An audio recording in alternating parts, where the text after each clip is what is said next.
Hello everyone. In this video, I want to drop into the Jupiter-Neptune conjunction. This conjunction culminates in March, but we're within 10 degrees now. This is a balsamic phase where Jupiter is moving towards Neptune. And whenever we have that happening, especially with an outer planet and an inner planet, it speaks to a deeper introspective process, a culminative process. There's a dissolving, there's a letting go, there's a movement of consciousness naturally towards a more universal spiritual understanding of things. So we're being taught something, and I want to really harvest and drop in more deeply to the opportunity and the teachings that are being offered to us right now with this balsamic phase and with this upcoming conjunction. I'm going to speak to something that's been really present for me, and this is relevant to this Mercury, to this Jupiter-Neptune. But I wanted to start with the teaching and then bring it to the astrology. Something I'm learning is that everything that happens in this world, everything that happens in our body, everything that happens in our relationships, its deeper purpose, if we really, really want to open ourselves to love, to truth, to God, its deeper purpose is to reveal the truth to us. And that's often going to happen through maybe revealing where our minds are mistaken. It's easy to get sucked into the mistake that there is some sort of healing or purpose or value in the world in and of itself, or in the body. There's a teaching in A Course in Miracles, and I paraphrase this here, and I want to share what I wrote, that the mind projects symptoms onto the body as a way to trick itself that there is something outside of itself. It's a fascinating thing that we do. We get concerned with body symptoms, and thus there's something wrong out there or here, and we have to fix it. We become consumed. Our infinite powerful attention gets directed towards a very narrow body concern. Many of the stresses of our life are concerned with symptoms. We can call that body symptoms, but really it's just the symptoms of our physical reality.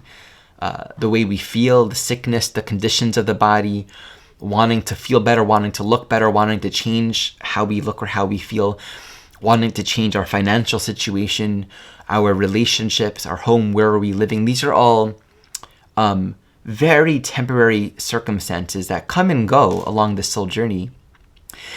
And it can seem very real that there's something wrong, right? There's something that needs to change, right? Okay, I need more money, or I don't feel well, I need to get better.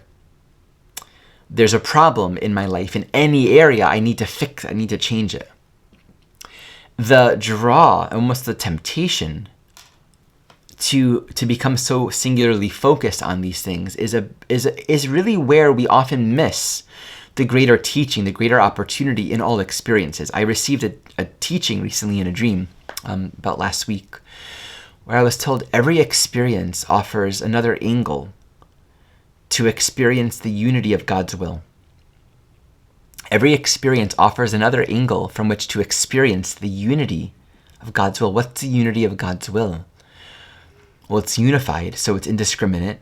It's not conditional. It doesn't change according to circumstance or time. God's will being unified is not dualistic. It's not, here's God's will, this thing, and over here it's this thing.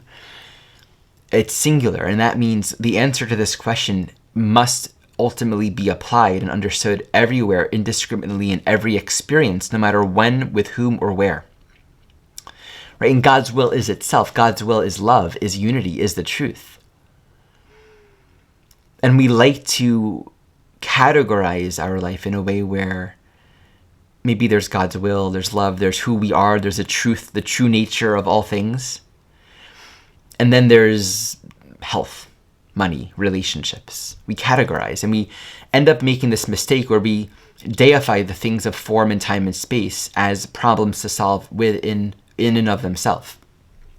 To really contemplate this idea that every experience has this opportunity to show us, but from a different angle, the truth. It means that there's a teaching and a spiritual remembering inherent within every experience. This teaches me that there is an opportunity for humility. Where there's stress, where there's confusion, where there's dis-ease, there's an opportunity to become open and available to the teachings of the experience. And this is not spiritually bypassing it, nor is it becoming consumed with some sort of false idea of security and wholeness in the world, in things changing, in the conditions changing. To open ourselves and become available is a true state of humility that recognizes I must not know the truth yet. We love thinking that we do. I've often quoted, and this is again a quote from my dear brother M, spiritual awakening is just a realization that I was wrong. I had it wrong. I had it completely wrong. And where we had it wrong, we realize there's a grace, there's a gift, there's an abundant blessing in the opportunity to get it right, to learn and to correct the error of our own thinking. There's a common mistake that we make on the spiritual path where we use spirituality to make this world better. It gets better, right? I mean, A Course in Miracles speaks to this beautiful construct of a happy dream where we're not struggling, right, with the things of this world. It's almost like the things of this world can almost hold as an open vessel, and it allows us to do our work, to continue learning and to share the teachings, but we can get to a point where there isn't that constant struggle because we've really come to understand that only God is important, only love is important, only the truth is important. And so the world in a way gets to conform to that realization. And so we don't have to learn these lessons as intensely or as frequently, perhaps. There's less root chakra struggles. But the mistake that we often make is that we think if I do my spiritual work, then I'll have a good body. Then I'll make a lot of money. We look towards spirituality to solve the symptoms of our life. And this is an issue because we'll confuse ourselves in that process. We're still concerned with the body. We're still concerned with security and peace through the world. And the happy dream, the peace that we can experience doesn't come because we're trying to achieve the ideal relationship, the ideal body, the ideal job. It's not coming because we're doing all this work to get these things. Yes, we can work on that. But that's not the deeper teaching here. And in fact, we're always going to find ourselves on some level consumed with the next concern. So I want to share something that I wrote here. A common mistake a lot of spiritual teachers and seekers make is the claim of physical healing. Physical healing is sold as the goal. Do the spiritual work and your body will heal.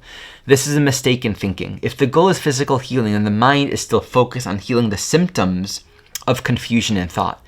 Because a deeper understanding is all dis-ease at the core, its roots are not in the body itself, right? Everything is a manifestation of thought, manifestation of mind. This is what all of the deeper spiritual teachings point to. Right? Seek ye the kingdom of heaven first, and all else shall be given to us. We tend to resist accepting that. Right? A personal story feels ripe to share when I freed myself from identification with outcome. These are all the good tales, right? Where you surrender. I surrender getting to where I wanted to go, changing this thing, and we finally give up to God's will. There's a pivot in that point where we redirect our attention back to love, back to wholeness. All of this will come and go. There's a way of living in this life where we can focus on manifestation. The mind is powerful and we can do that, and that's also okay. There's a lot of relevancy to that. In fact, that can be very empowering to realize, here's something that I really want to do. I'm going to really focus on manifesting that. But if we get so confused that we associate our spirituality entirely with affecting conditions in this world, in a way we'll continue to be enslaved to improving conditions. Right? So when I can taste the teaching, that's where I find a story to share. That's where all the good tales come from.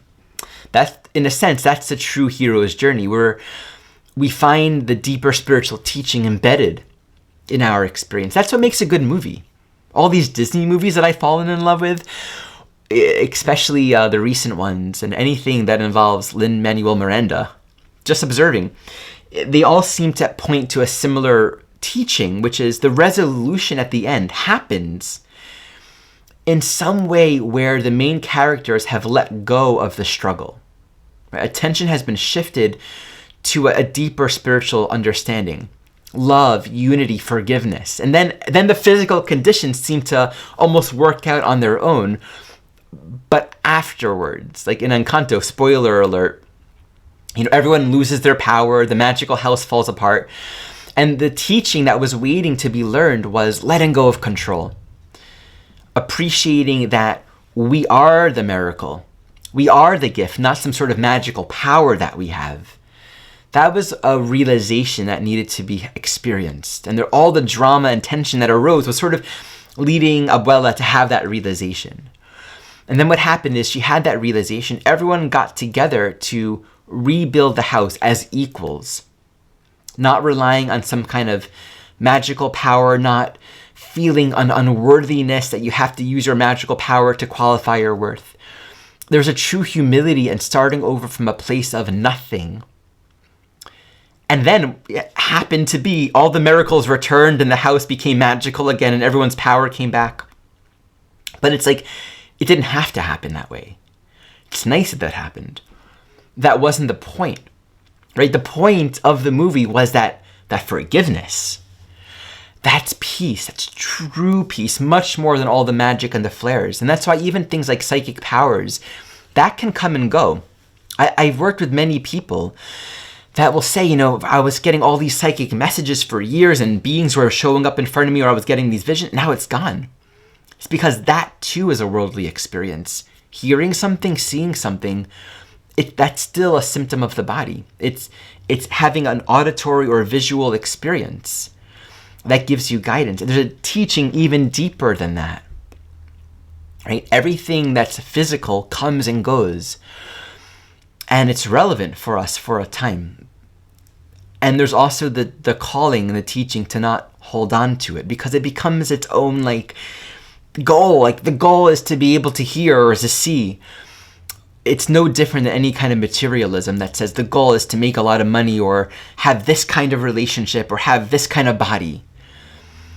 So we need to be very discerning on the spiritual path, where the true practice is,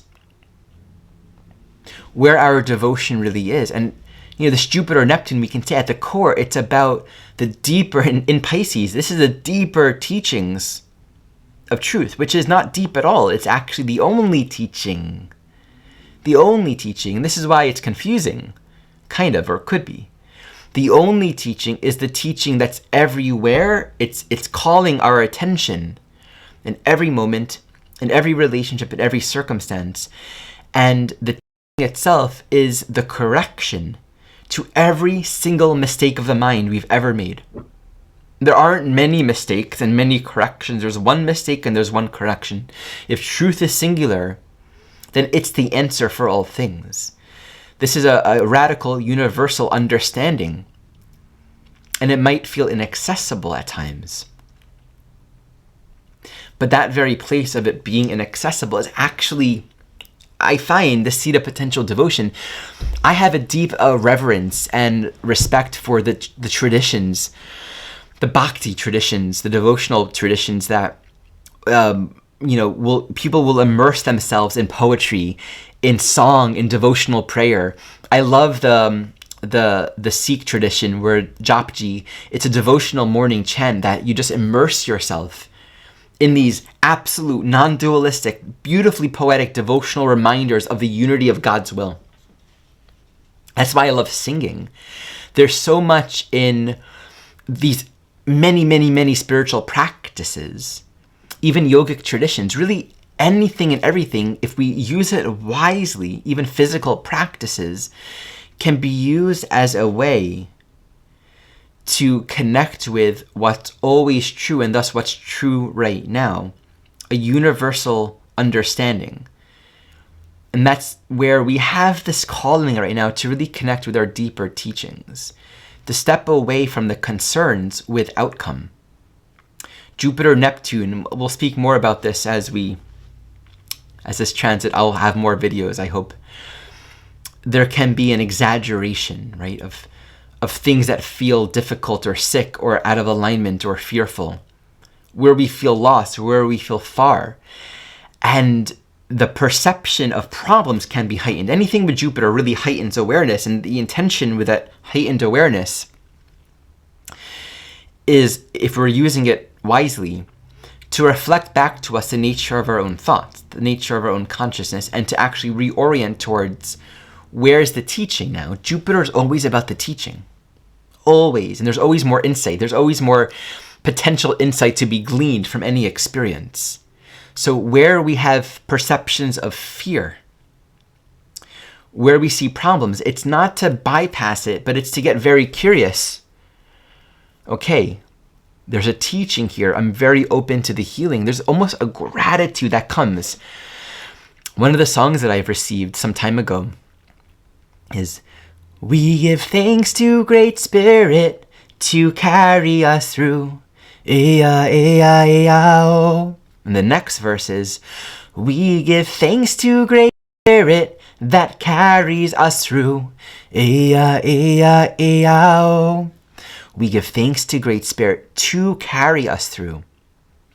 And we give thanks to Great Spirit that carries us through. Such beauty in that teaching. Right? Great Spirit is carrying us through. There's really nothing else.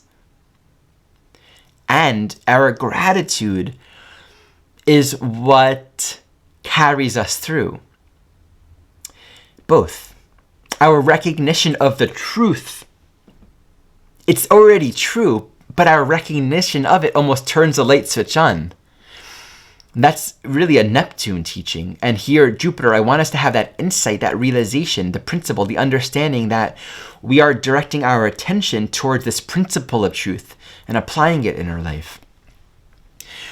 It's a beautiful practice to really glean on, that I really pray for myself and for all of us to really work with and chew on over this time. An immense opportunity for healing.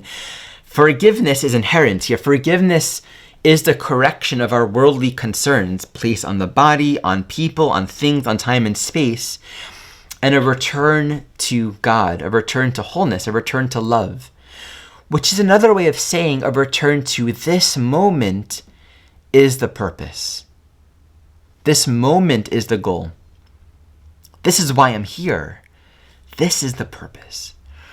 That's why Neptune often speaks of sort of mundanity, and that fine line between the sacred and the mundane. So there's a gratitude that we can access in just recognizing, oh, there's a teaching, there's a healing of the mind, and thus in our belief in separation in this experience. I recently had an issue with one of my teeth after a filling, and it brought me to an awareness of, oh, I don't know if I needed that filling. Yes, there was decay, but sometimes fixing things can cause more problems. And I ended up learning a lot about that, and actually even realized from my dentist that a part of my tooth that wasn't filled had some natural regrowth. A part of the tooth can regrow. And it made me reflective. What if I did nothing to the part that was filled? Would that have regrown too? And, and one psychic friend said, yeah, your tooth, you need to get it pulled now. I was like, whoa, I have to get it pulled after this filling? It made things worse. People would tell me that, yeah, sometimes if it was weak and you get it filled, it can kind of just push it over and then it just decays entirely and you got to get it. And it brought me down this line of thinking of, one, a humility first and foremost, and recognizing, maybe filling a tooth when there's decay isn't always the only answer. So there's an appreciation of, this is a good lesson. Let me wait before I fill the other teeth. I'm taking a pause before I just act on the other teeth. But two, I'm hearing all these different answers, including from my psychic friend, and I'm hesitant to jump on any next action. There's a big reflection on when to fix things, when to do things, and when to allow. And really the allowing is a state where we allow ourselves to learn and become familiar with the teachings of the experience. If we just act to do something without really understanding why, meaning it's what you're supposed to do, or this person who has a lot of psychic capacities says I should, or the dentist says this, in a way, we're giving our agency away, and we're not necessarily allowing ourselves to cultivate deeper insight and wisdom. So I've given it time, and I actually we'll see what happens. Maybe I will pull it. I don't think I will, because actually the conditions have been improving. Meanwhile, I've been learning so much. And I saw a root canal specialist, and I did some work with them, and they couldn't find anything wrong with it. And it's not feeling as the pain seems to be decreasing. And I'm just very curious. Meanwhile, I've learned about a whole field of dentistry that resonates with a much more holistic mindset that I've been cultivating. And it makes me interested in exploring a different dentist than the one that I've been exploring. And I'm just in a place where I'm open to learn, and I feel humble. And I'm not going to take in anyone's advice as absolute until it's landed in me as, oh yes, this feels true for me right now. This is useful. This is relevant. There's an important teaching in A Course in Miracles to always ask the question, what is it for? And we can have dreams telling us this is going to happen, or you're going to do this or do this. You know, dead people can come to us in our dreams. And Eckhart Tolle once gave a great teaching, says just because they're dead doesn't make them wise. And you can channel these beings that say, my name is Malkatar, and my advice to you is to pull all of your teeth and whatever. Being a spirit doesn't make you wise. So, and being psychic doesn't make you enlightened either. Right? We all have perceptions, and no perception is accurate. Perception is not knowledge. True knowledge actually isn't perception because it's not filtered through a perceiver. Perception is going to be limited by the limitations and self-realization of the perceiver.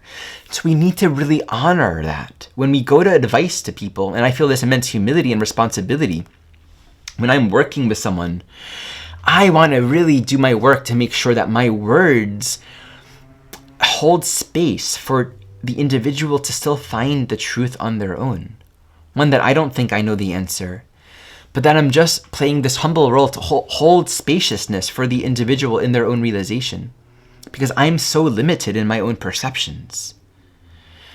So it's important when we're listening to people's advice, even people that we respect, we have to always come back to the most important thing, which is our own direct realization, so that our actions come from a place of space. If we have to uphold a belief in order to sustain and validate our decisions, it's not true. And in a way, we're unintentionally and unconsciously giving value and purpose to form because of the insecurity of not knowing.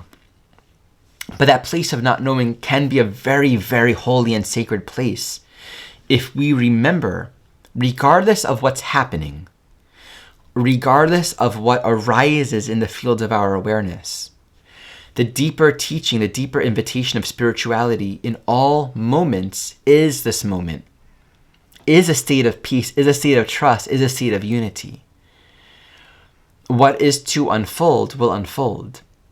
But hold nothing in time, past or future, as what you think it is. Hold no body condition as being its own goal. This is an opportunity for us. So to see wherever this Neptune Jupiter is moving in our chart, this is where we get to really almost loosen up our hold and our grasp of the world. It's a very universal outlook. To be open to true healing. True healing. Very often we find ourselves lost and far from where we wanted to go just before getting there, because we don't take the last step.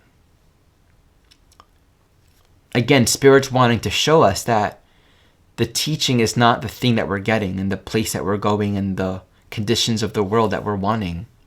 The teachings are who we are. It's what's true, and the gem of realization that is at the core of all that is. And as we learn to give ourselves to that, that's where grace steps in and really takes those last steps for us. This is something I always find to be so. Okay. Thank you for watching. Thank you for joining me in this teaching. I'll definitely share some more on this Jupiter Neptune in coming weeks. Much love, many blessings to us all.